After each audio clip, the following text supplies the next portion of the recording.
listen.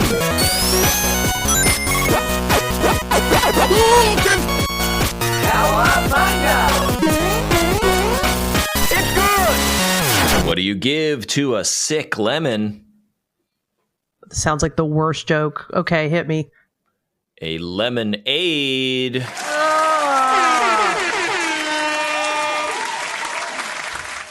Welcome back. Please tell me that joke came from one of your children. No, I just Googled bad kid jokes, and so now. All right. This is what you got. Got it. You asked for it. You voted for it, and now you're stuck with it. This is Colette and Matt Event, the chat, a weekly conversation about video games, what we're playing, why we love them, what's popping in the news, and this fabulous, interesting, and terrifying industry that we love to cover and pay attention to. I am but one half of this fine broadcast. My name is Matt Silverman, joined as always by the one and only author, media empire builder, streamer, podcaster, destructoidress. Ooh. Right? That's fun. I like that. Yep, Colette Bennett. It's me. Man, hello. Matt, can you be my hype man? Like, can I hire you to follow me around and just yell this kind of stuff? This is, I've started getting pretty decent at doing introductions for cool ass people. So I like hyping them up, you know? I love it. That's pretty good. How are you? How was your week? We're recording this on a Friday, by the way, listeners, so you know. We're saying, correct. How is your week? Because the week is, almost gone. It's over. Over. I will say that limiting my consumption of media and news and kind of taking care of my mental and physical health these past 2 weeks seems to be paying off. I was just telling my wife that I'm feeling pretty okay and in a pretty good space mentally. And I'm very happy. I'm just very happy to report that. And so things are going well, which is, it's hard to say that all the time. So I'm happy to report. It is. And in the current political climate, I think it's especially notable that you've managed to find a good mental place. So I don't have the applause button on my side, listeners. But only I control the applause. Applause, and I'm happy. I am better. I think is a good compliment for me to give at this point. That I was last week. Last week was tough. I think this week was, I think when you get a big shock and you get news you really don't want to get, and then you process it, you kind of you can go through depression, you can go through all these big phases of things. And then I find that there always comes a point where you get, well, it depends, right? For each person. For me, there came a point where I realized I needed certain things to feel better. Once I was able to do those, specifically some connection with close friends. Cocaine, the rest. Cocaine, I don't know. Cocaine I didn't get. But I think I needed some hope, and I needed something to replenish me so I could kind of deal with the situation. And I feel like I have, and I feel better. So I felt, around midweek that I was able to go to friends and say, I'm here for you. I care about you. And I I have the ability to listen and to be there for you now. And it bothered me that I couldn't do that right away. I know exactly what you mean. I really wanted to, because I'm that type of person. I love caring for other people, but I couldn't do it. And this week I could do it. So that felt really good. And, I hate to say it, right? Because I feel like some people will really maybe dislike this, but life goes on. Of course. It goes on. Literally, no matter what happens in it, it goes on. We find a way to adapt and deal. And I think it's going to be a shitty ride. And I think there'll be some other times where I'll be like, fucking, I hate everything. And I'll say that on this podcast. But for now, I'm like, I'm going to keep on going, and I'm going to be okay. And we will be okay. And going out into the world and being with people, physically, truly with people, and seeing that they are going about their lives and life is normal for the time being, etc., is so much more powerful than I ever thought it could be. And it's so silly. So yeah, I feel silly saying it, but in a post-pandemic world, in an extremely online world, in a world where you and I, and I'm sure many folks in our listening community, work from home a lot, if not exclusively, I never thought I'd be like,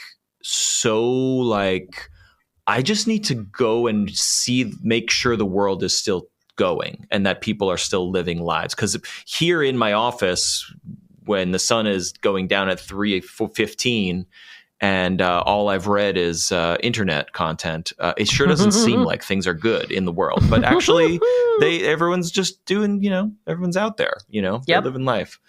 Yep. It's wild. It's crazy to just say that out loud. But it really does matter, and it does really heal. And of course, what you're saying too, of like being there for others is also very healing for yourself. And as an introvert, and one who typically chooses, self-medication or has historically chosen to like, I don't want to interact with the world. I'm going to play a video game, or I'm going to watch a movie. I'm going to disconnect from the world. It's very strange for me personally to be like, oh, the solution is getting back out there. What? That's never been the solution for me. You're like, no. It's never been my jam. So it's a weird, we're living in the upside down, I suppose, is what I'm trying to say. And I'm getting used to that. And I thank you for, what you were saying here is very, very valuable. Thank you. I'm glad to hear it. It was funny. I also observed how easy it is to give advice to other people, watch out for yourself, take care of yourself, etc., and not be able to apply it to yourself. Of course. When we recorded last week, I had taken a mental health day. I think I mentioned that. I tried to push through. I tried to, etc. It didn't really work. And I took a mental health day, and the mental health day helped me not necessarily to feel better, but to feel my feelings in the first place. Yeah. And then I think there you go. Yeah. And I think from making that space, then I was able to go, oh, okay. Yes. Okay. I can feel these things now. So it was good. And it sucks to feel the feelings. We don't want to do it. No. But doing it is obviously the way forward, which, I just got to remind myself that sometimes, Yeah, same. So good for us. Glad that mentally we're in a place where we feel like we can have some hope, because I feel it's very important. Good for us. Please clap.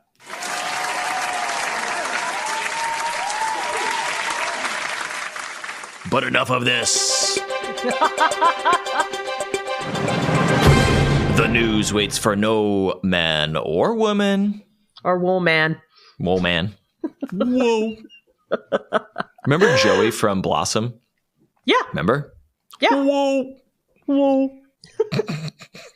So I would love to start talking about the all-white Steam Deck today. Yeah. Because I have... I feel like as a nerd, I feel like most nerds can relate to this, right? There's things you see in the gaming world and you're like, oh, that's hard. You're like, okay. And then you're like, ooh, that's cool. And then there's things that you're like, you just like splooge like on the spot in your pants.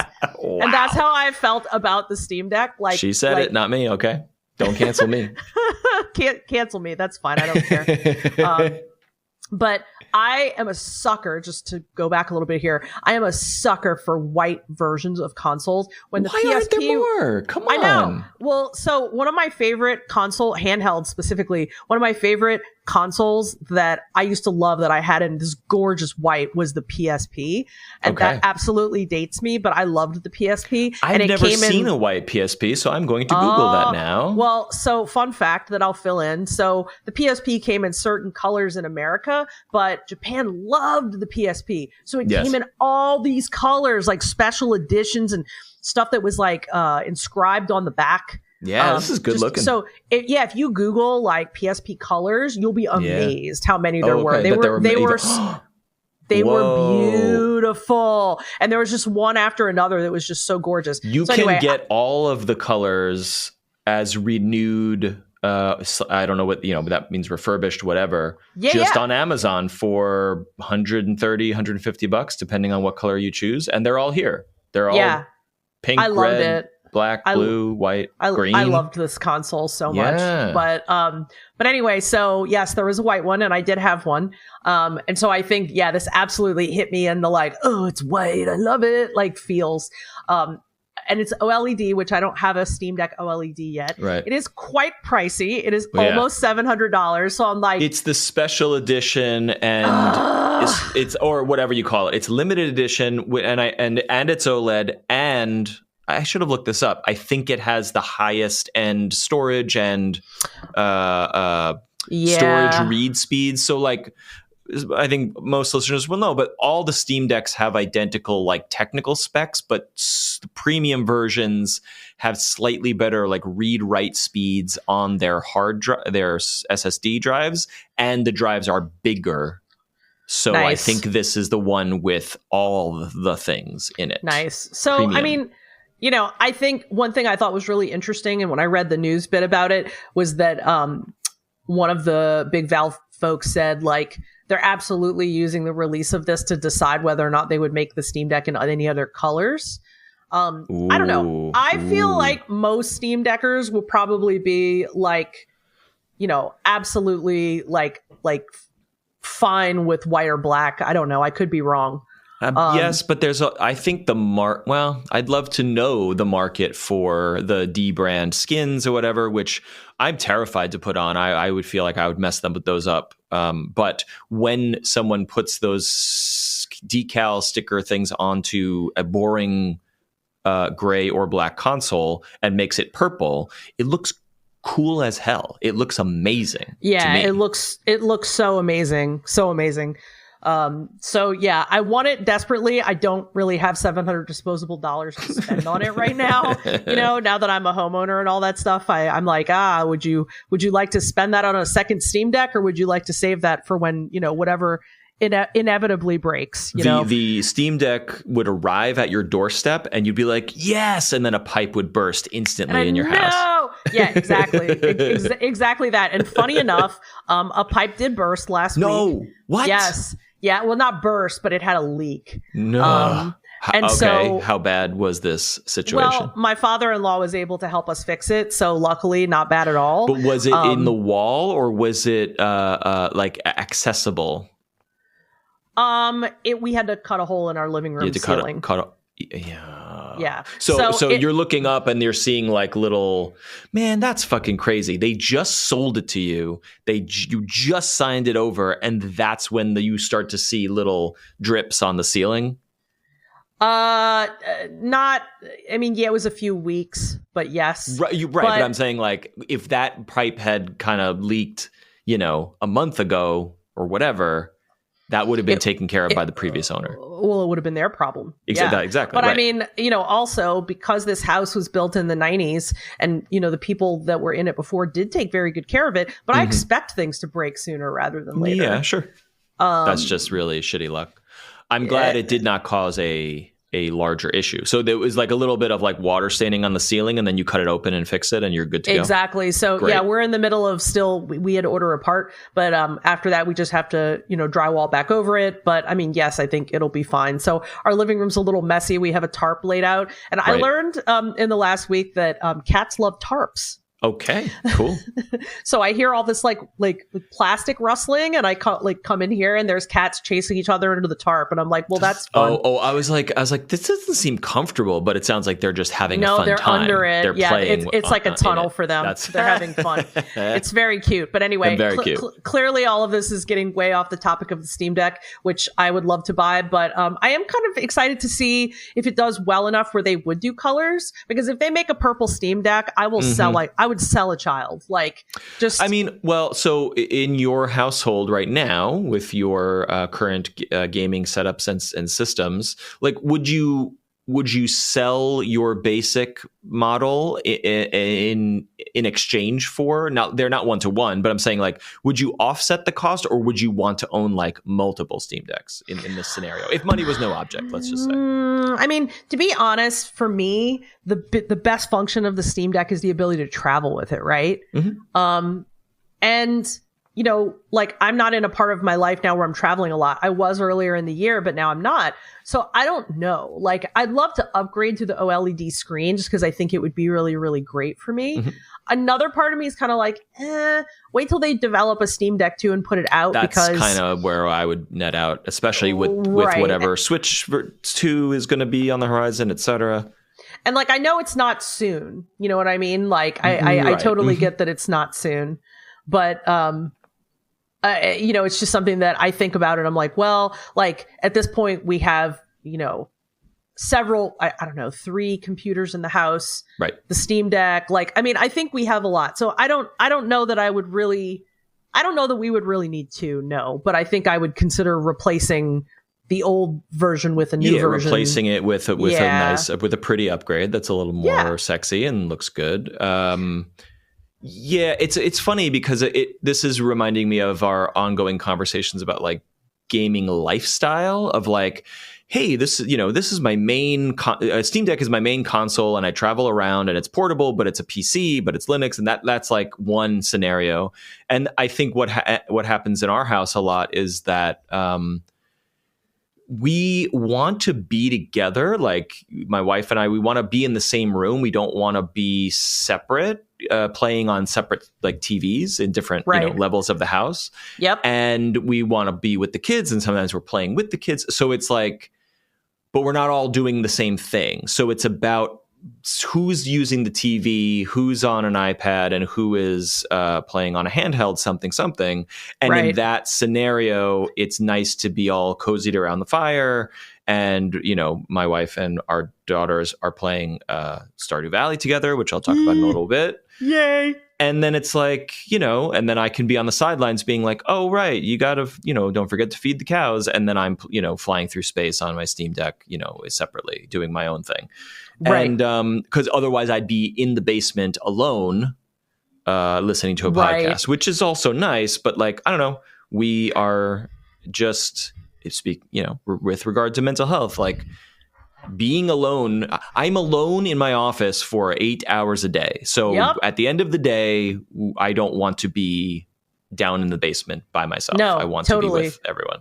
Totally. I relate to that. I've complained about the separation of my office before. And in fact, in this house, I put my office on the bottom floor. It's literally the floor. It is the room next to the living room, and there's no separation.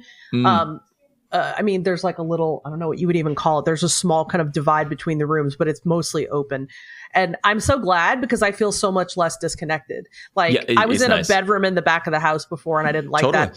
But yeah, like Patrick and I will often hang out in what we now call the PC cafe. And like one person will play, one person will watch or hang out. And we do that. But we also like to like do things in the same room. I don't know. It's kind of comforting, you know? Yeah, of course. Yeah. It's life's too short to like not be together, even if you're not doing the same stuff. You want to agree. You want to be with your people. I agree with that completely. So in that scenario, if your gaming lifestyle is like the Steam Deck is like my primary place to be portable but stay in my house for those reasons, then maybe you would get a top of the line sexy Steam Deck instead of a PS5 Pro or whatever else might be on the market. Yeah. So I get it. Yeah, it's funny. I still have that weird thing where it's not weird. It's just a specific desire. I really like the ability to play certain types of games on a giant screen. Yeah, for sure. Yeah. So like, yeah, I don't know. That's just my jam.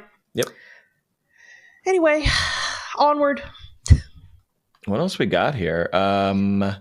We talked a little bit last week that a remaster of Warcraft was very heavily rumored, and it turns out those rumors were true.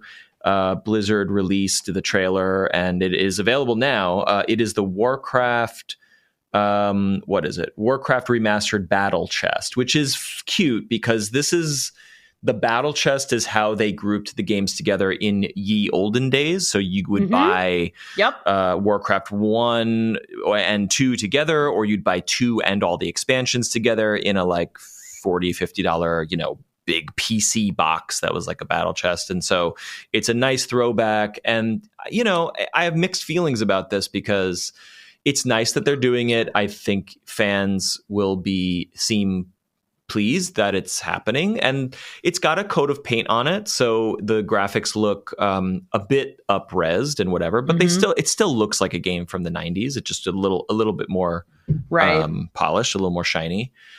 And it is Warcraft 1, Warcraft 2, and all of its expansions, and Warcraft 3 with Warcraft 3 Reforged, which I had to look up, and I guess Reforged was a previously released updated graphical improvement to Warcraft 3.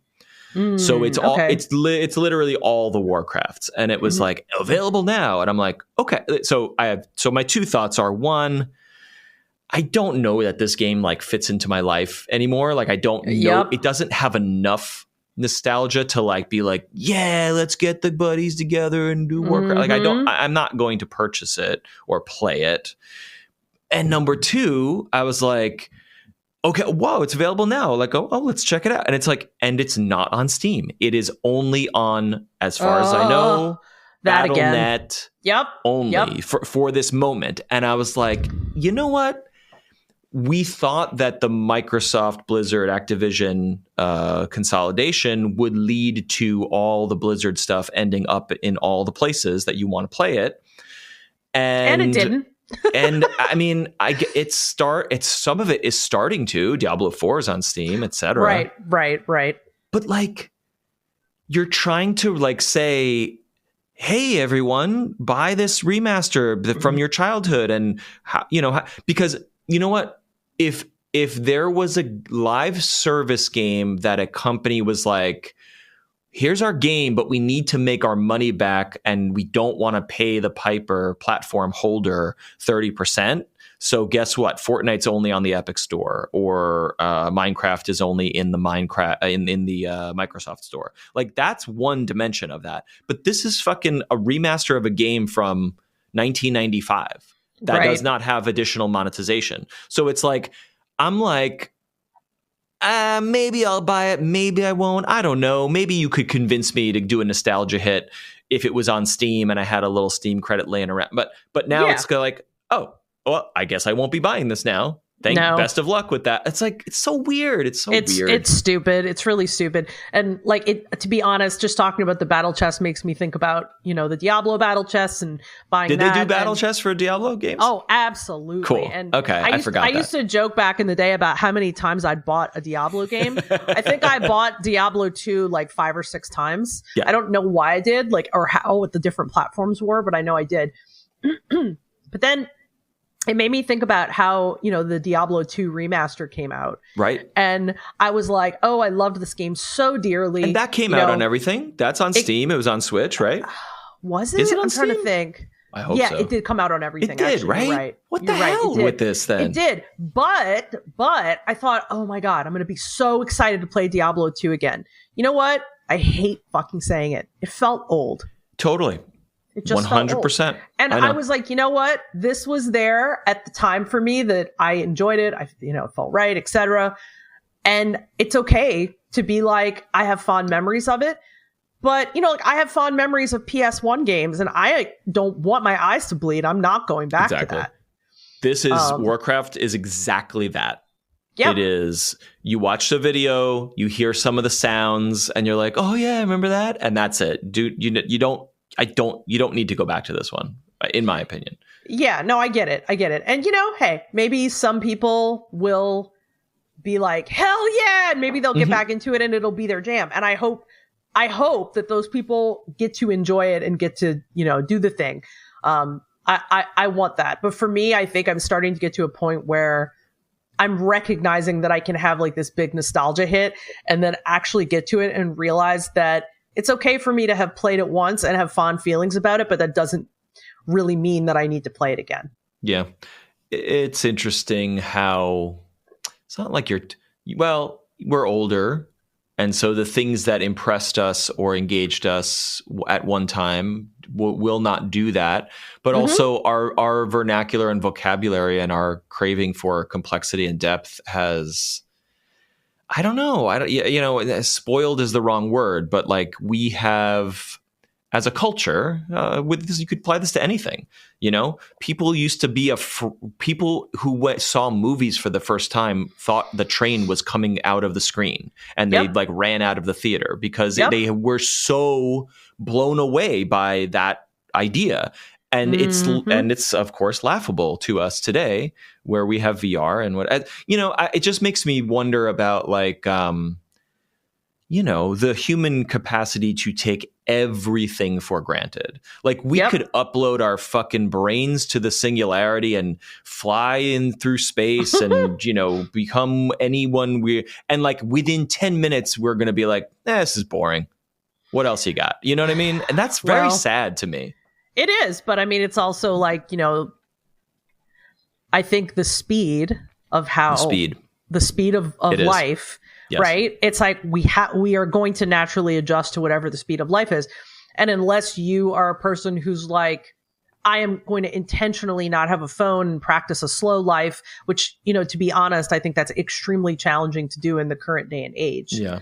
I think it's really hard to do that. You can build slow life habits into your fast life, which can help, I think. Yeah, I think that too. And I think they also don't have to be super complex. They can be really simple. Lately I have been enjoying sitting quietly for 5 or 10 minutes in my living room, sometimes journaling, sometimes just drinking a cup of tea and doing nothing else. And that's nice for me. It feels really peaceful because the pace of my workday is so just insane. Yeah. Plus, you've got the water dripping down from the ceiling into your tea, so that's nice.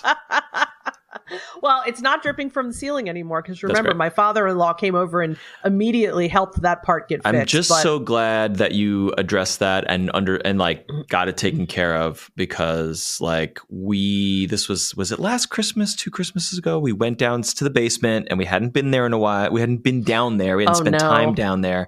And we were setting up an Apple TV in the basement to set up a little movie TV situation down there. And like we started walking on the laminate floor and it was like little squishes and squashes. And we're like, what the fuck? And so we got I'm going to say 7 different contractors to help us figure out why is there water under the floorboards. And it had been raining like a ton. So for weeks, we were like, is it worse when it rains? Is something flooding underneath? And we had multiple contractors being like, all right, well, here's the deal. We got to put a drain in and we got to dig out your driveway and we got to do this and reconnect this. And it was like thousands of, you know what it was? The fucking pipe that goes down from the kitchen sink was separated. And so anytime we washed dishes, it was going down through the wall and under the floor. And so the moral of the story is, if you don't have your father-in-law to help you just decode what's going on in your living room, get 12 different contractors, because it was actually a very simple thing, but we were very close to spending tens of thousands of dollars to reconfigure the fucking house, because we were like, oh my God, is it groundwater coming up from the foundation and are we doomed? That was what we were dealing with. Yeah, that's so scary. And the pipe had been leaking for so long because every 3 times a day you're using your sink and washing dishes and running the dishwasher, whatever. We had to rip the whole floor out and rip out all the wall, and everything was soaked and blah, blah. We had to redo our whole basement, which fucking sucked. But anyway, that's our little story. I'm not over it. I mean, I wouldn't be either. And I'm sure, unfortunately, that I'll one day have a story like that, because homeowning. But this time, crisis averted this time. Yes, I'm very, very happy about that. What else we got here in the news? Well, I wanted to mention something. You have some goodies here. Well, just one. There's something I thought was just interesting. We've talked on this show a lot about, the idea of, maybe there's a future where there's no consoles, everything is streaming. And I read this article. It was about Microsoft's holiday marketing campaign. Well, it's partially about that, about like, it says like, you can play Xbox games even without the actual console. And it's like, showing laptops, smartphones, and VR headsets. And it's like, this is an Xbox. Mm-hmm. And it's like, okay, that's cool. You're doubling down on the Play Anywhere thing. But then, a new interview appeared in Rolling Stone where Phil Spencer was like, oh yeah, we're definitely going to do more consoles in the future. And I was like, that doesn't make any sense. Why are you guys leaning into this marketing? Unless it's like a, flat out lie. Why are you leaning into this marketing of like Xbox could be everywhere, but then you're like, well, we're going to make more consoles. Mm-hmm. Like you said, maybe it's both. Maybe it's a multi-pronged strategy, and that's what I'm thinking. But my first thought was like, that seems weird. But, I think I see your point. You may be right. Maybe they're just not ready to clock out of that yet, Yeah, I don't know. I don't know if I was Phil Spencer, like what would be the approach? And I think you still have to be hybrid in that way. But think about it with Steam. It's like Steam. I don't need a Steam Deck to play my Steam games. I can play my Steam games on a PC. I can play them on a laptop. I can play them. I can stream them from GeForce Now, which is a weird middle ground, bizarre thing. When will Valve do cloud streaming? That like buy the games, access your entire library, anything you have bought or own or buy on Steam, which is a lot of games. Now just open your phone and stream them for the low price of $15 a month, $20 a month. Like that is the game changer for streaming, assuming it's good. Assuming the technology that they put out is good. Right. But they do not have the cloud infrastructure that Microsoft has or Google has or whatever. Like it's interesting to me that like, what do I know? Valve should partner with Microsoft or Google and plug Stadia or Azure or Game Pass into Steam. And that is what powers Steam streaming. And then we're off to the races. I think that's going to move the needle big time. Yeah. Yeah, I think you're right. And it's interesting, right? Because like when I read this, my first thought was like, I don't know if I even want to buy consoles anymore. But then my next thought was, fuck off. Like if tomorrow Nintendo said, here's the Switch 2, I would, my we're ass just would not be on there. fire to buy that, there. right? Like I care too much about the quality. I'll talk about this a little bit later, but I'm doing even in-home streaming from my PC to my Steam Deck, and it's a mostly good experience. Like I'm pretty satisfied with it, and I've done a lot of this in the past, but like it's not perfect, and it's not. So if I bought a $70 game and the only way I could play it was kind of like, it's mostly fine, but then, when the Wi-Fi is a little janky, it's like, gets all jumbled up or whatever. I just would not be satisfied with that experience as a person who like deeply cares about performance and fidelity and things like that. So, and that's just streaming in my house. That's not even streaming from a server, 40 miles away or whatever it might be. Right. Yeah. I mean, I think we'll see changes, right? Like, I think we'll continue to see changes. This is very different from what I think, we're used to in our time in being interested in games. But I think it's good. Obviously people want access to many different options around them. Yes. Or they just want simplicity. And I've said, I think this article also touches on this, which is why it's great. This is from Kotaku. We'll put a link in the show notes too. But I think how the market responds to the PS5 Pro would probably inform a lot of the next couple years discussions about who wants a console and how powerful do consoles need to be, and what's the Switch 2 doing? Because it's like, I say this a lot. I've said it on the show. The future of games, playing games, is not, part of it is streaming, but I'm more bullish on upscaling technology. DLSS, FSR, PlayStation now in the PS5 Pro has whatever they have, PSR or something. And it is this notion of like, we can make a little handheld, or we can make a phone, or we can just make a simple device that normal people can use, and it doesn't have to have a 4090. You can't fit a 4090 in a phone or a Switch. But what you can do is run the game at 540p, which is very low res, and use an upscaling technology to make it look like 1080p or 4K. And that's how you run games. You run heavy duty 3D games on a budget hardware, and they still look good to normal people. And that's the key. And then if you do that, then I think what happens in the market equation is like, oh, why would I pay $20 a month to stream games from the internet? And that's kind of not amazing when I could just buy this $300, Switch, and it's awesome. And the games are here, I download them, and it looks amazing, and it's a fucking tablet. That is our immediate future until we can compress and decode video in a much more sophisticated way over the internet, and we will get there. AV1 codecs and those types of things are very promising, but they're only in super high-end cards right now. We'll get there, but I think the next 10 years is about AI upscaling technology. Yeah. And the Switch 2, if the reporting and rumors are accurate, and all the reporting is pointing to this, the Switch 2 will have some form of NVIDIA's DLSS in it, and that is a game changer. That's my prediction. Not really a prediction because it's been reported, but I think what I'm trying to say is I think we will be very, very impressed with the Switch 2 because it will literally just be the exact same form factor of a Switch, but it will look like 4K.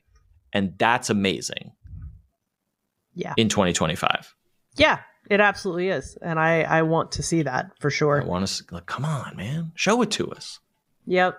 Gimme. Anyway, that's all I got for news. All right. Yeah, there was not a ton that was earth shattering.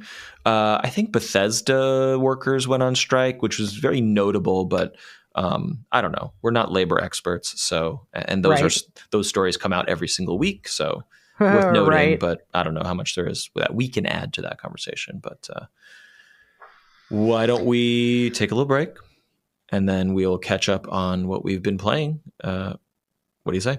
Let's do it.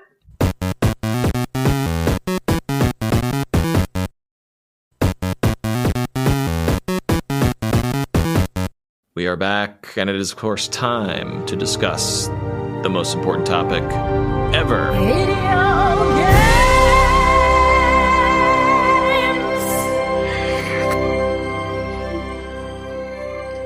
What's poppin'? I wish we could make a video of me every time that clip is played, in real life, because I always have a reaction where I'm kind of face palming in front of the mic, but I'm also giggling. It's great. I wish it could be taped. I guess it could. I see. We have to fly a camera crew in. We'd have to get the VHS tapes transfer. I don't see a way to do it. If only there was a device that could record that. Upload it. It would. I don't know. I'll get back to you. I'll do some research. So, I want to go back to talking about Metaphor because I'm still playing it. But before I do, I just want to make a brief mention, because I think I mentioned it when I first played it. That the indie game Coffee Caravan had a really fun update. I really like Coffee Caravan. It kind of reminds me of I'm trying to think how to put this. It reminds me a little of Overcooked, a little of Played Up, and a little of Diner Dash, all together. Okay.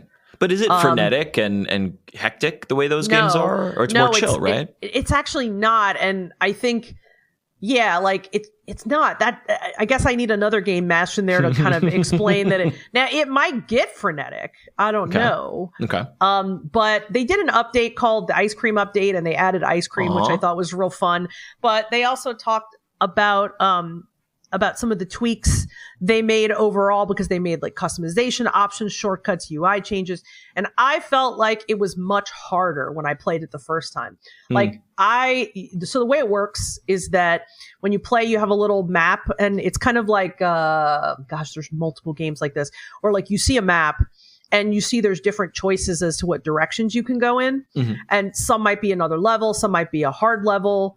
Some might be an item, or like whatever. Like you get to choose kind of where you're going, right? So it's kind of like that. It's a Slay the Spire, Peglin sort of situation. Yes. Perfect. Thank you. I couldn't think of any games that had the map, but I knew that they did.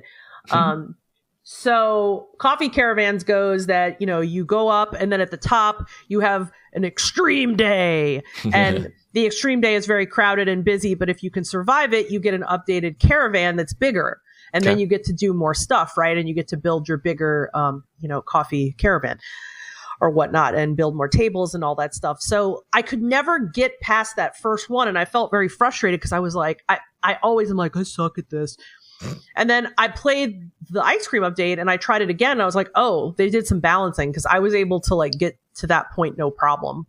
And I was like, oh, cool. Like I actually survived this time. You can feel the curve change, that's nice. Yeah, they made it a little less steep, I think. So I really enjoyed that. But it's a mellow little game. Like I dig it. Maybe it'll get super crazy later. I don't know. I'm going to find out. But like, Metaphor, as you know from the demo, is very intense. It's very like big vibes, and there's like a monk guy that's like in the background. So when you're like, I can't handle the music, its music is so good. I love it. We talked about it, but the barks during combat are really, really oh my God, energizing and just good. Very cinematic. It's really cool. I love it. And I found out, I didn't realize this, and I'll get to this in a minute when I get to the Metaphor part of the conversation, I guess. But Shoji Meguro, who did all of the soundtracks for all of the Persona games, also composed Metaphor. Okay. And I had not made that connection because I listened to a lot of Shoji Meguro. And so I was like, oh shit, because the score is so different from Persona. Okay. But that's really cool. I read a blurb, just a little mini thing that was on Games Radar a few days ago, about the team, which is basically the Persona team, talking about like, they wanted to try to do something different. And Meguro they were talking to, they talked to him, and he was like, I used orchestra to create something richer. And he was like, to be honest, I was really happy about doing something other than pop, because he's done pop for Persona for so long. Oh, okay. Interesting. Yeah. So it was really cool to hear that. But I was like, damn, like you go, Shoji Meguro, you're awesome. Yep. Anyway. So yeah, Coffee Caravan had fun. Nice to see that smoothed out a little bit. Just, nice to have a game where, you kind of are like, I don't know if I want the intense fantasies, thing right now. I need to hop over to something else. Yeah, totally. That said, I got to my first like major boss fight in Metaphor, and I remembered why Shin Megami Tensei games have this reputation of being so hard. Okay. So, you played the demo, you saw that it kind of has like a job system, basically, where you're going to tweak your people, right? So I'm like, rolling along, go through the whole demo, get the game, start going through the game. And I'm thinking like, so far the fights haven't been too bad. I've gotten my butt kicked once or twice, but overall I'm doing okay. And then I hit that first really big epic boss fight, and I was like, oh. So I tried it about 4 times. It makes you like, oh, I gotta start thinking about the builds and the classes and the synergies and whatever. And that's a nice moment in games where it's like, whoa, okay, now I gotta pay attention. But sometimes those spikes are like, fuck, I'm not ready for this. Yeah, it was funny. It was like, I guess what it was that they give you all the tools, and then they were like, okay, now you're going to use all the tools, right? Yeah. But so I think I went in thinking, well, we're pretty good. I think we'll be okay, blah, blah, blah. And then like, had the fight and was like, oh, okay, well, clearly, he's got a certain way of attacking. He's a necromancer, and he is raising, like people from the dead to fight for him. And you're like, okay.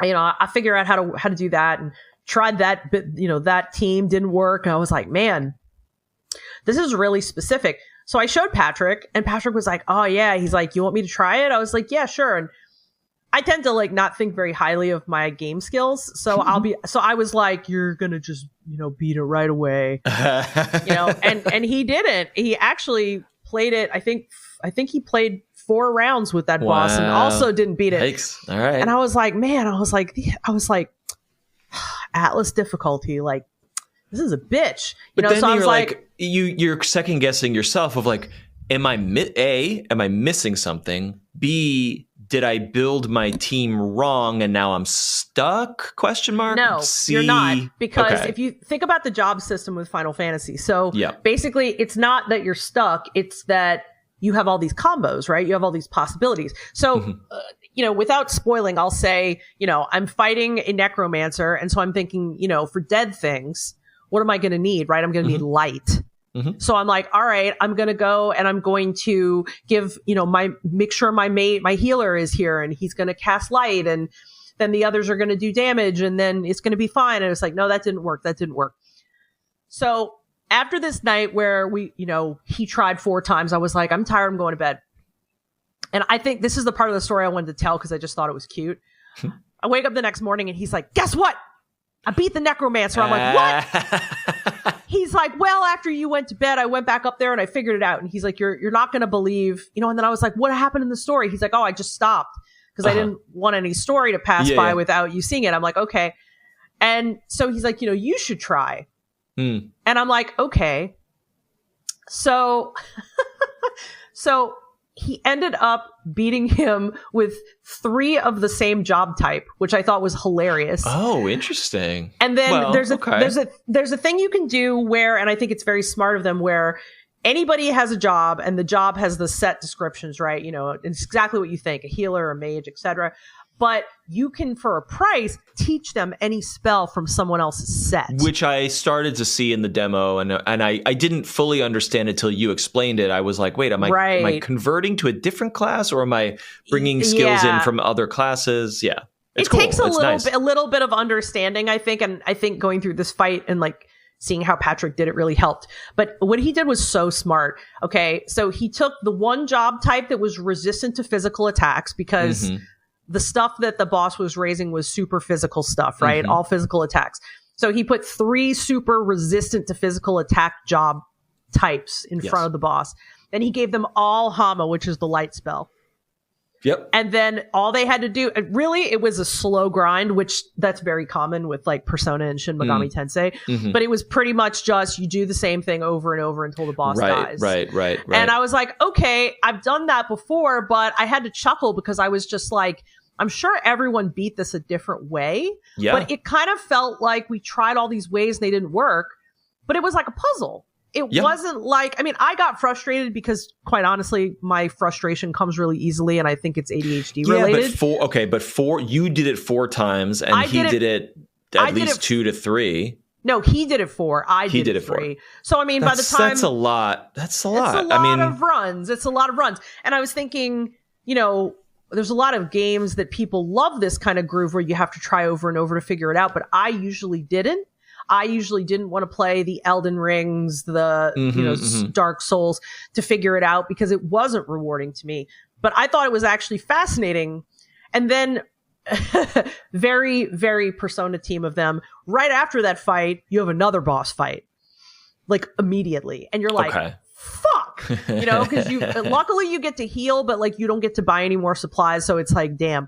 And so then, he's like, I was like, all right, I'll fight this, And I actually ended up using some of what I learned in the previous fight from his strategy. And I was like, okay, so what if we did this? And then we could change this character to this, and we'll do this. And that time it was like 2 rounds and we did it. And I was like, oh, this is cool. And then I was like, maybe this is my flavor of puzzling away at the really hard boss until you get the correct combination that works for you. Yeah.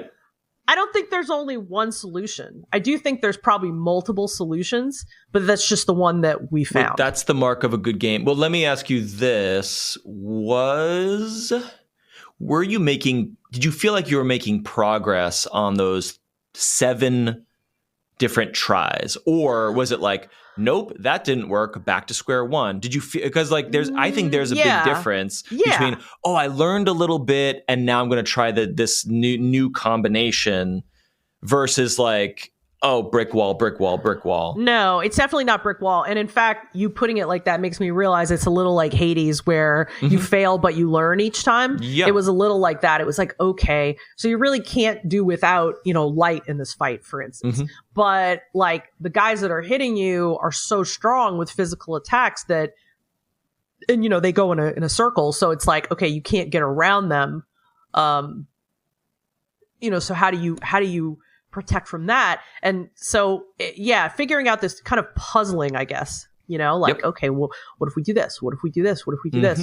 It was just, to me, like real interesting, and yes, I got frustrated at one point, but like, I think it built a little tenacity in me. Like, I feel like if I had another boss fight in this game that had this kind of, I think I might think more creatively, because I would have never guessed the solution that worked for us. So really, I mean, the game is terrific and that hasn't changed, but like, it's really a little bit about, I think, a bigger picture of like, this is kind of a very interesting reminder of, the type of games that we play, the type of games that might attract you, or the way they make you think and feel. Yes. I've always been a person who I really enjoyed just a hack and slash. Yeah. Because sometimes I just want to kill stuff. That's why I like Diablo so much. But I'm realizing, this is kind of yet another entry in the, you come up against something tough and you have to figure it out. And you're going to have to do it multiple times until you figure it out. But then it is really rewarding when you do feel like it clicks. And it's such a fine line, though. It's such a fine line between rewarding and frustrating, though. For me. And I think for you too. It really is. And I wonder, like, what would have happened. I wonder if, like, Patrick hadn't been like, I'm gonna try. Would I have come around and figured it out? Or, would I have, what would I have done alone? But I felt encouraged, by, being like, oh, and then he was, like, well, I did this and I tried this and this was really cool. And so I felt a little bit like, I was encouraged to think differently, think creatively, within a game in a way that I feel like I hadn't in a little while. That's the mark of a great game. I'm glad it's not just, that metaphor is not just, fancy dressings, that there actually is a lot of meat on the bone there in terms of so good strategy and depth of gameplay and problem solving, emergent gameplay, right? Yeah, absolutely. Like it really has continued to amaze me as much as it has in the beginning. And then Honeybro from our Discord was like, I just hit 50 hours and they just gave me a new character. And I was amazed by, what I can do. And it just remains fresh. And I was just like, wow, I have so much to look forward to where I'm going. Because I don't think we might be at 12 or 13 hours now, I think. So yeah, not far at all. How open does it become? Is it a very linear story, or are you traversing open world situations there? So the way that the Persona games all work, and I mean, even though this is not a Persona branded game, in some way I consider it to be a Persona game, I guess. Yeah. The way that it works is that, after you unlock the basic bits of the game, you'll have a calendar and your days will pass, not in real time, but days pass. And the way days pass is you choose activities. So I'm now at the point where that's open. So there'll usually be a dungeon and you'll have a certain amount of time to complete that dungeon. So it might be like in 2 weeks, this dungeon, you have to go finish this dungeon in 2 weeks. Okay, cool. Okay. But you can also choose to go shop. You can also choose to go talk to people. Certain conversations with certain people will enhance your courage or your intelligence or your patience. Those are all things you have to level up, because at some point you won't be able to do certain things without having high levels of those qualities. So that's kind of how it works. There are certain things you're going to have to do for the game to progress, but in the interim, they give you a lot of wiggle room about how you're going to go about doing those things in what time period. So that's how it works. Great. basically. Yep. Makes sense. It's I have too much other stuff on my plate, but I this is definitely a game that's like, hey, when it drops down to $40 on Steam, 6 months from now, and I have room in my room on my plate for it, it's gonna be I'm gonna dive into it for sure, because I was again very impressed. Yeah, I love this game so much. So yeah, I feel bad because I have abandoned James Sunderland, but I'm also like, I've been through James Sunderland's story so many times. When I'm in the mood for James Sunderland, I'm absolutely going to go back. You'll know when, and you'll know what you're getting. Whereas this is like this is Christmas every day, every time you play it. Well, I guess it's just not that often, right? That like, a franchise that you've long loved, they're like, here's a new IP. It's like, it just doesn't happen that often. Sure. And so to me, it's just like, whoa, like, it's a new IP from these folks that I've just loved what they've done forever. And it's just brilliant. And it's like, so yeah, that definitely doesn't happen every day. I think the remake of Silent Hill 2 is also completely brilliant. And I love it. But I admit I got distracted and I let it happen. I tried to resist and it absolutely, did not work. Yeah. And that totally okay, right? Like, that's fine. Yep. But I'll come back to it when the time is right. But in the interim, this game is the shit. That's all. Hey man, that's what we always come here saying. Like, I wish I had like my one game that I really want to always play. And you've got it. That's it. That's it. And I'm gonna enjoy it because you never know when the next one's really coming. So yes, yeah. That's exactly right. It's like don't take it for granted. Just get in there and love it. That's your job right now. Yeah, for sure. And just in time for game of the, we'll do our games of the year, of course, as December approaches. But as we do. Like this is just in the nick of time, and I'm glad you were, that you love it so much. Like, I'm glad you were able to make room for it before, because if we were like, oh, I'm definitely going to play this, but I'll check it out in February, it's like, well, then you would have missed your shot to talk about it's hard, right? Because it's like I try with this rule for myself, this internal rule. I try to be like, I know myself well. I won't go back to the game that I desert. Right. Yeah. And I think in this is one of the few situations where I will, because it's Silent Hill 2 and because I've played it so many times. Yeah. And I know this is my new one that I'm going to play many times. You know what I mean? Mm-hmm. Yep. So I know I'll get back to it, and I know I'll play it more than once.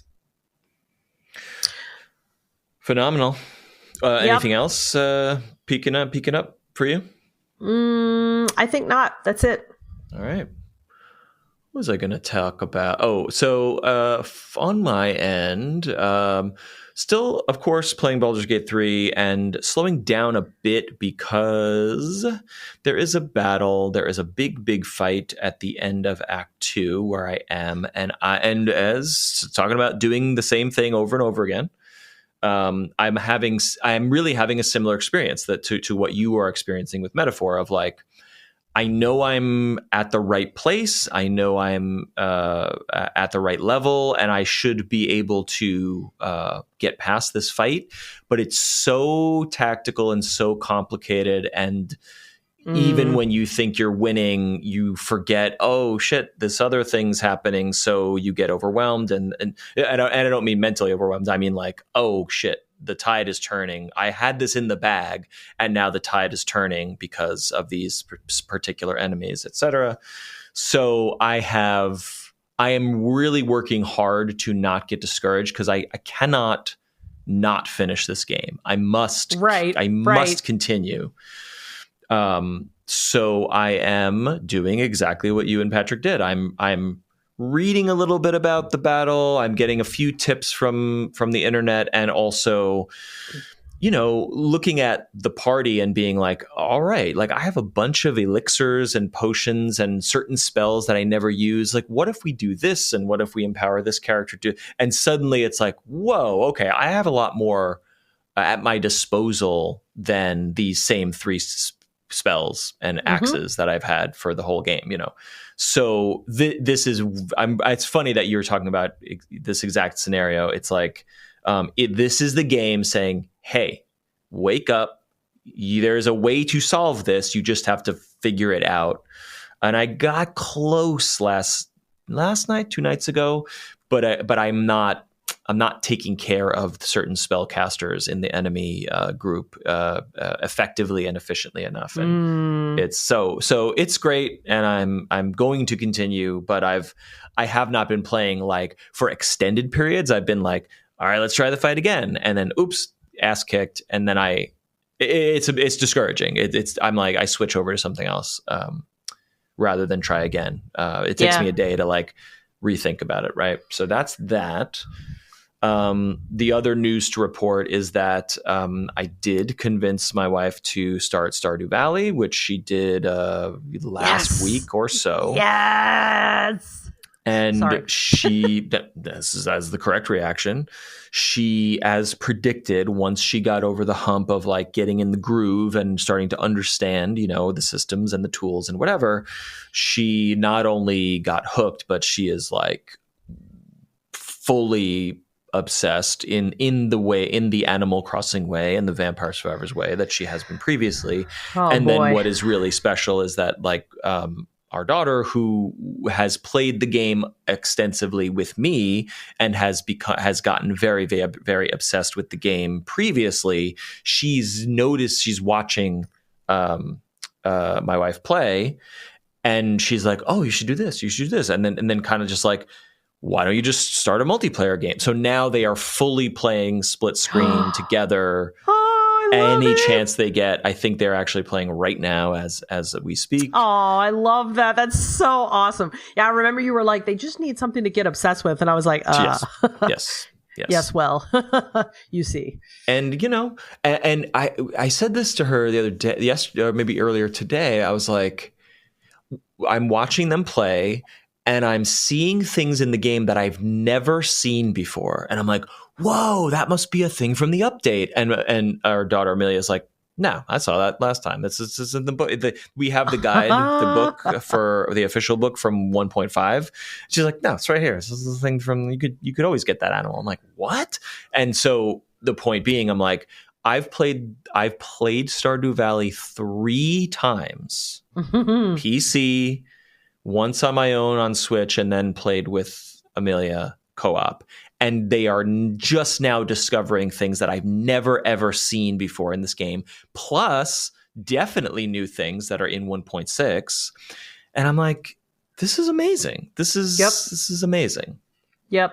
As we mean, don't want to be repetitive, but I feel like I've said that so many times on this show and just been like, God, it feels so repetitive. But like, I'm still... I mean, I told you the last time I played, I saw something I'd never seen before. Totally. And I was just like, man, this fucking game. And then I was like, I can't wait to give my literal entire soul to Haunted Chocolatier. Yeah, that is it. Absolutely. That is it. Lauren is falling into the trap that I fell into, which is that they're trying to do all the things all the time, and that leads to stressful situations, especially when you're playing co-op and you're like, wait, did you water this? So you got to get the mushrooms. Oh, you got to go to the town. Wait, did we get the geo? Blah, blah.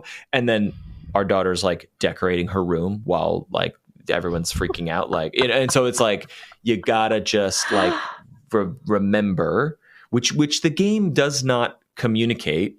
For better or worse, it's like, you will have the chance to do all this stuff again next season, next year, whatever. Right. But you don't really know that. Or like, I remember in my first playthrough, like there was things I didn't do, you know, and then I went back and did them. And I was like, ugh, like I just really. If you go in blind and you don't understand the full cycle of the game, I think it's really the only flaw of this game is just that it makes you want all the things so badly, which is why the game is great. Yeah. But the time pressure of the clock turns the chillness of the game into can be very stressful if you're playing it that way. Yeah, I mean, I think, I think deciding, okay, yeah, I'm going to restore the community center, and then going, oh shit, I needed this certain vegetable that I didn't That's grow. exactly it. Right? And it's like, that can be stressful if you're like, or I need to do this so fast. I needed a gold star, watermelon, and oopsies, I needed cash and I sold it. Well, I didn't know I needed it for the, and then that 2 days most of summer, how am I going to do it?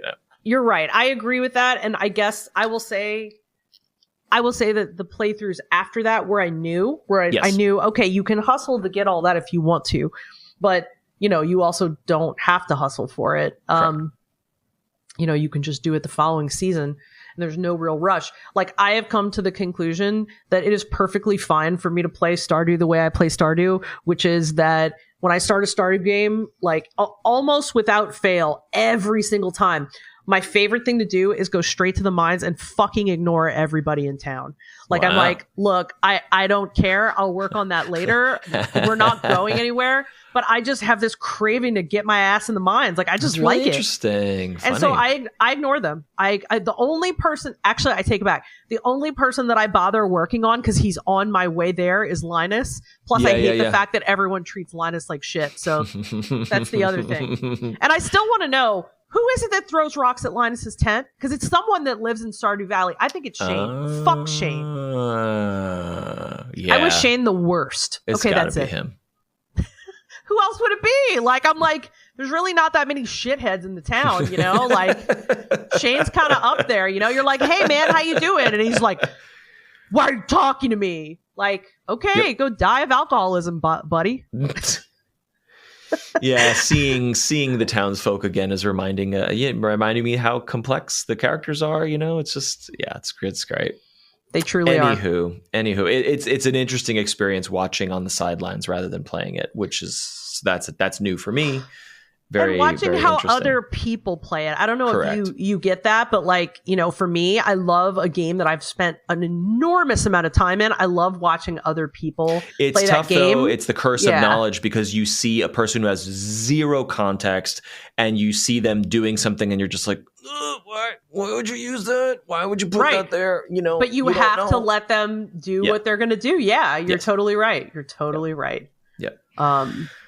Yeah. So that is what's cooking here. But the game that I do want to dig into a little bit, Steam kept recommending this game to me. It is called Throne and Liberty. And I would, browse the store, or I would check my wish list and whatever. And it's just like, hey, you should play this. It's a lot like other games. And it's an MMO. And I didn't really understand what it was. But then when I finally drilled into it, I was like, oh, okay. It's a free-to-play MMO. And it is a South Korean game that apparently had legs in South Korea and is and has been popular there for some time, maybe the last year. And then Amazon Games brought it over to the West and published it, at least in the US and probably elsewhere. And it's on Steam, so you don't have to. It's not like an Amazon launcher or whatever else. And I was like, okay, I'm playing Baldur's Gate for the story and the tactics of it. And I have been in the mood for like, I want to grind at something. I want numbers to go up. I want to look cool and have cool swords and be like around other players, and some sort of social. I want to join a guild. I've been craving that. And so I was like, all right, free to play. Let's check it out. And, check some reviews and videos or whatever. And this has a couple cool hooks that have kept me engaged with it. One is that, well, first of all, I'll say like the story is stupid. It's very boring. it's a fantasy world and you have some magic ability. The English voice acting sucks. I think the characters suck. And I'm just trying to fast forward through what is essentially like the story is the tutorial, I hope and I think.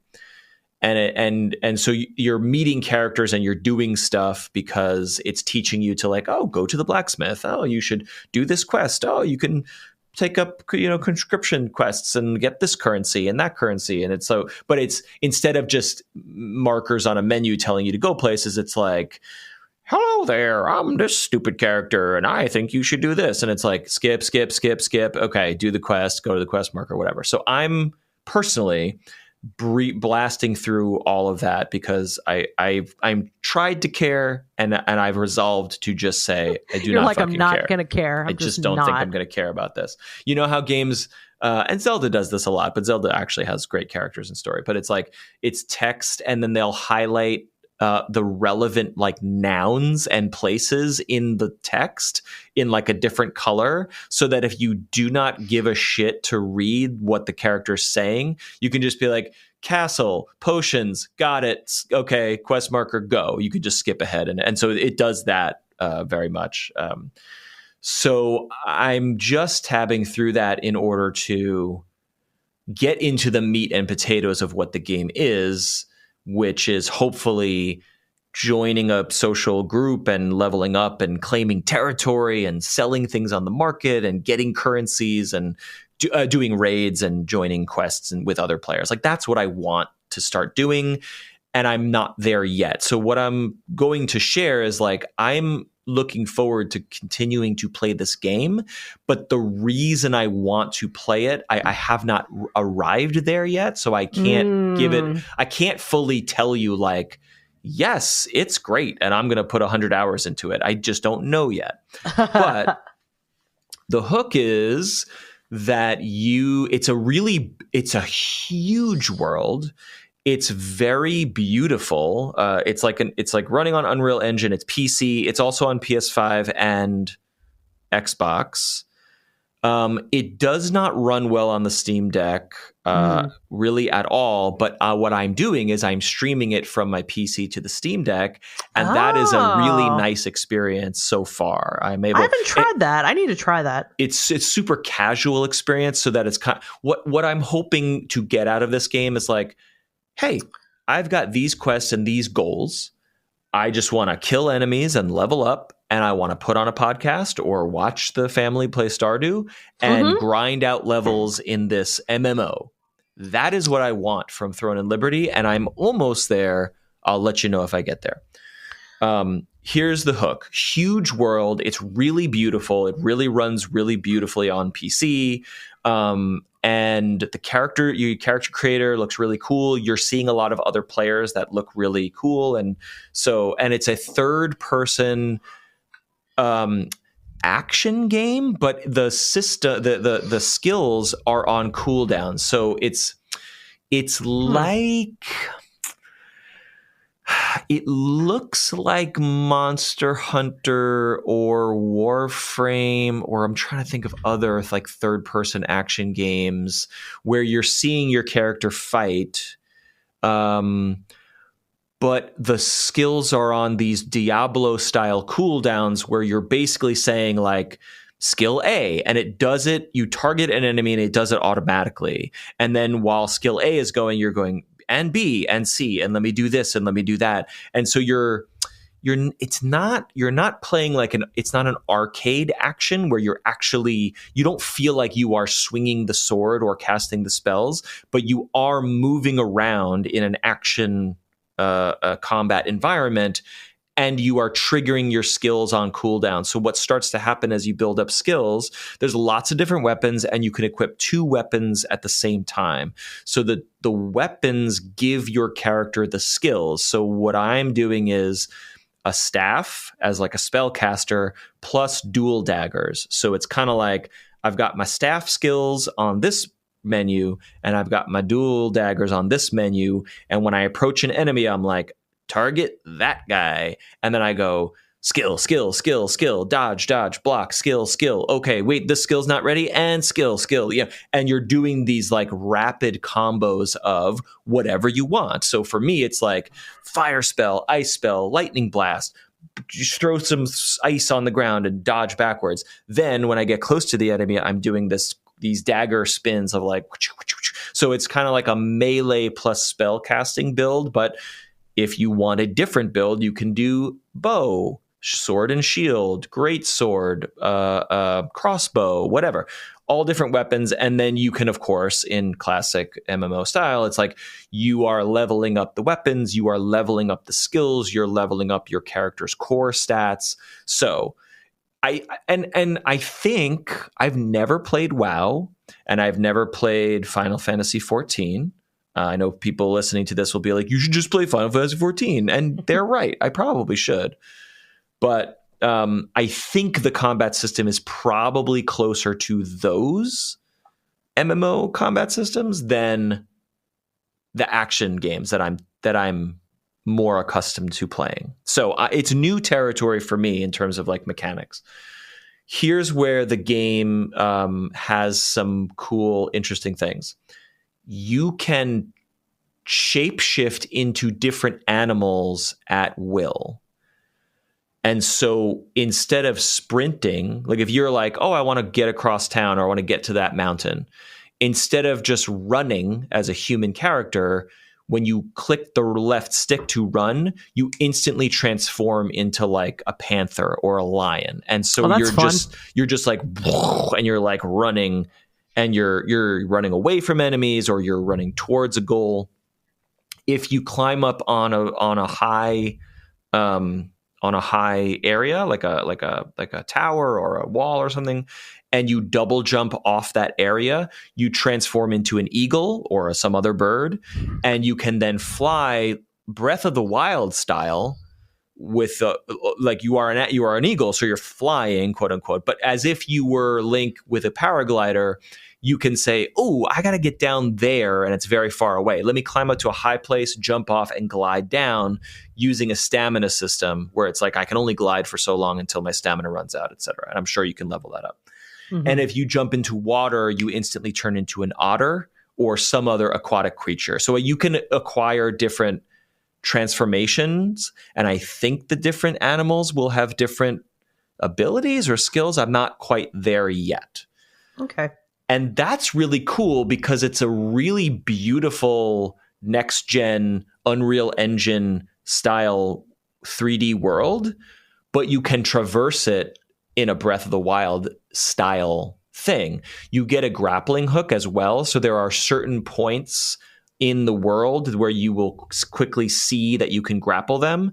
And so what you start to realize is like, oh, let me get up here, let me walk up here, and then you see the grapple point and you're like, whoosh, whoosh, whoosh. Suddenly you're like 100 feet in the air, and then you jump off that tower, and then you are flying as an eagle across the map, trying to go to your next destination. And that part of it is very freeing and very...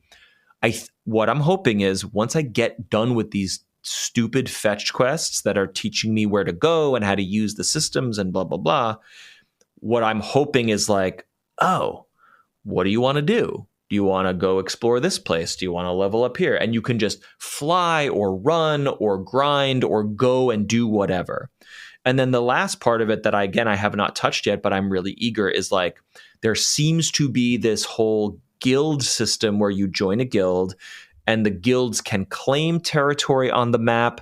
They can hold like castles, and then other guilds can like storm your castle so you can defend it. Or if you are the attacking guild, you can like storm other players' castles. There is PvP, which I've not done yet. And so it seems like the world is very dynamic. There are constantly world events going on of like, oh, there was actually one quest for the tutorial that I was trying to do, and I was like, where the fuck is this quest? I don't know what I'm missing. And it's because there was a wolf hunting contest happening in the area where I was trying to complete some other quest. So every time I would drop down into that area, it'd be like, all right, how many wolves can you get? And I'm like, what the fuck is this? But like other players were running around trying to do this sort of time limited quest that was like 9 or 10 minutes long. I'm like, oh, so what I think will eventually happen is like there will be constantly stuff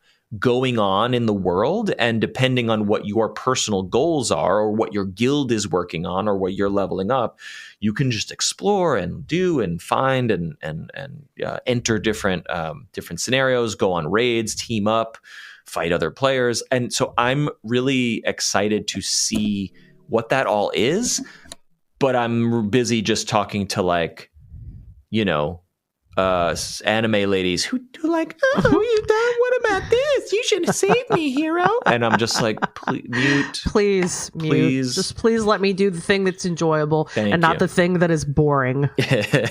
You get a little cutesy companion who talks in gibberish in a high-pitched voice, very much like you get your Paimon, I guess is what I'm saying. From Genshin, yeah. Instead of speaking words, it's like beep boop boop beep boop boop, and then it's like text on the screen, and I'm just must we? But you can get different companions, and you can get different morphs. So if you don't want, if you don't want the cutesy little, you know, stuffed animal witch that's flying around, you can get like a cool beetle who's like, this is cool. I'm gonna kill enemies for you or heal you or buff you or whatever. So yeah, it's a cool game that I'm just have a little asterisk next to of like, I think I want to keep playing this, but talk to me in 10 more hours, you know, we'll see. Yeah. It's an NCSoft game, and okay. Man, yeah. Tell me more. NCSoft has such a reputation. So I don't know them. What's the deal? So they've been around for a really long time. You were right. They're a Korean company. They came around in the early 90s. Okay. They got really well known for Guild Wars. Oh, they do. They did Guild Wars. I didn't know this. Yes, they did Guild Wars. But then I think there was some sort of restructure or something like last year, I want to say. And now like all of the Guild Wars stuff has been completely wiped off their website. Yeah, okay. So I don't know what Guild that's Wars about. 2 for sure, maybe the first one, is still operating and still going strong from what I understand. I've never touched it. Yeah, I haven't either, but I had friends who played Guild Wars, and like I think it was one of the things that they got like decently well known for. They also did the Lineage series. I've heard of it, but not familiar. Yeah, I don't think any of these games were like they were hits for them, but like not necessarily like hits that everyone knew. I mean, like they make MMOs heavily. Like, the Lineage was pretty much where they started. Those were MMOs because that was the late 90s. They worked on City of Heroes for a while, which I played at the time, so I remember. Oh, interesting. Okay. But yeah, they've done a bunch of stuff since then. I mean, people have really mixed feelings about them because. They've been making these games for a really long time. I think maybe they do. I think they do really, really well in Korea. Yeah, it sounds like it with these games. And I know that the Amazon thing was like their first time. They published Throne and Liberty both in here and in Japan through Amazon Games. I know. Oh, in Japan. Okay, got it. Yeah, I mean, good on Amazon. Not like they need a cheerleader, but like. That seems smart to me because they, Amazon has not had a huge hit developing their own stuff, but identifying that like, the next game from NCSoft will be popular in certain markets. So if we can be the publisher and rake in whatever the microtransaction percentages, it just seems like a smart business move for Amazon Games in a world where we have not seen a ton of like wins from them, I suppose. From Amazon Games in general? Yeah. No, I get that. I think the gaming community has a mixed feeling about them. Like, some people really have liked stuff they've done, but like I've read Reddit threads where people are just absolutely ripping them.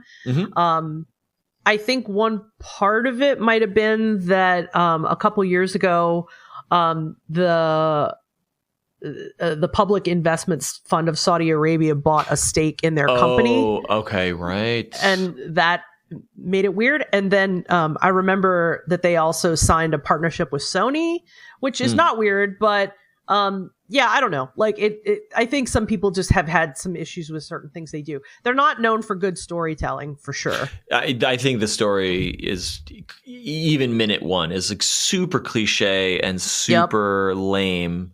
Yep. And what I'm realizing now that you're saying all this, especially with Guild Wars stuff and whatever, this to me feels like a bread and butter MMO.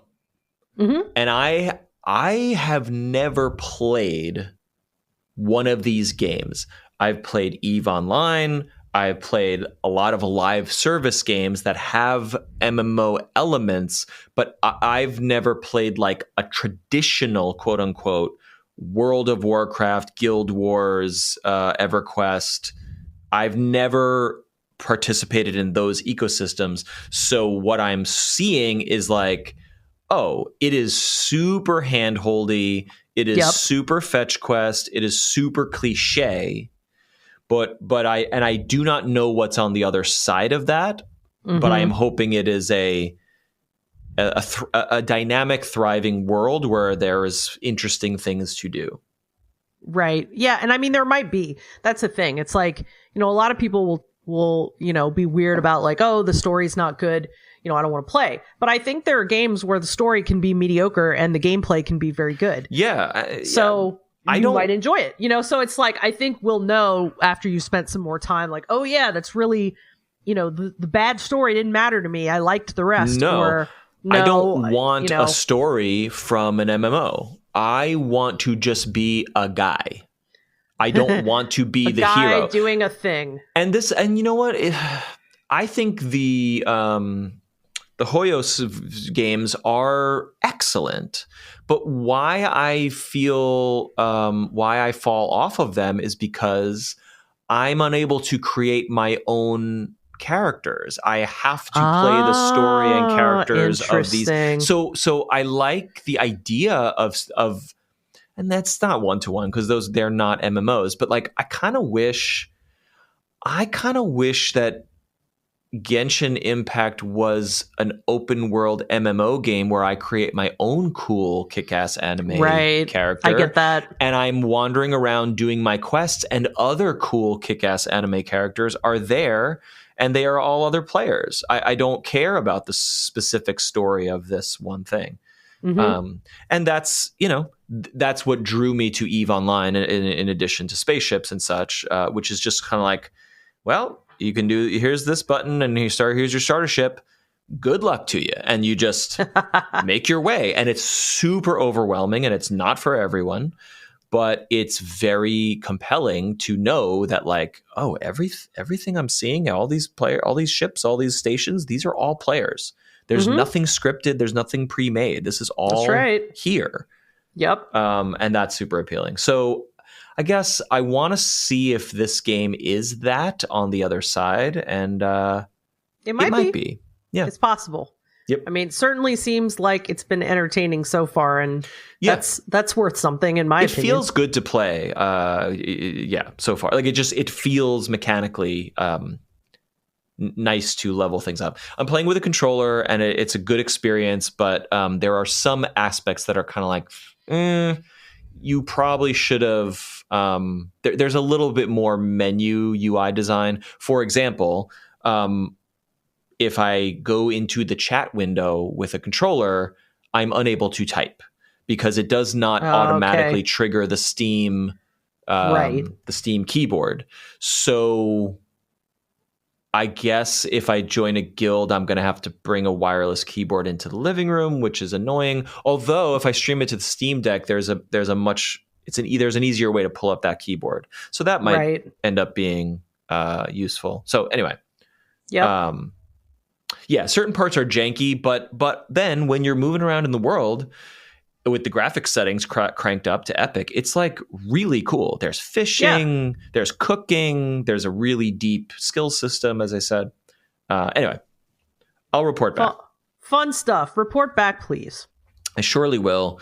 That's it for us for this week, friends. Thank you for hanging out, for listening. We always appreciate your comments and thoughts, and of course the memes in the Discord. Yes, the memes are very important.